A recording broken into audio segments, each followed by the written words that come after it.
श्रीराम नवमी आम हिंदू मानकर बहुत बढ़िया माने मुख्य पर्व आ श्रीराम नवमी रे 3-4 दिन पूर्व कोरापुट सहर जाक श्रीराम नवमी आसवा निमंते चारिआडे पताका लगी समस्त एत उत्साहित अच्छे कहवा नहीं बहुत खुश। संध्या को प्रसाद सेवन रोचे प्राय 4-5 हजार पर लोक खाइबे भोजन करेंगे बहुत खुशी लगुच समस्त को लेकिन बहुत खुशी अच्छे।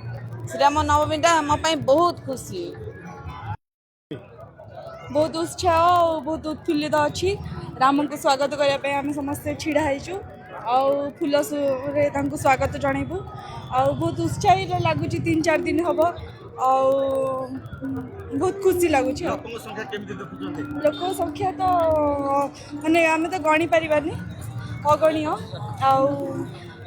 समस्त मन रे खुशी समस्त मन रे उत्साह सेटा ही हमको बहुत खुशी लगुच। आज कोरापुट सहर राममय हो जाइए। बहु कोरापुट जिलार सब प्रांतर पाखापाखि 300 कीर्तन दल आछंती। सेही कीर्तन दल को नहीं कोरापुटवासी सो इच्छा दुकान बजार बंद करी से आसी आज रामंकर यात्रा रे समस्ते सामिल होती। कोरापुटवासी आज रामंकर राम नवमी को बहुत आडंबर सहित पालन कर समस्तंकर मुहरे गोटे ही नारा जय श्री राम जय श्री राम जय श्री राम। आउ यही रामंकर यात्रा हनुमान बाटिका ठारू आरंभ होई आमर पूजारी पुटू कल्याण मंडप पाखे समाप्ति हम। कोरापुट सहर पूरा रामर मय हो जाइए। आउ गेरुआ वस्त्र रे पूरा गच्छित हो जाइए। संध्या 8 घंटा समय कोरापुटवासी निःशुल्क प्रसाद सेवा व्यवस्था करा पाखापाखि 10,000 ରୁ 12,000 लोक प्रसाद सेवन करेंगे।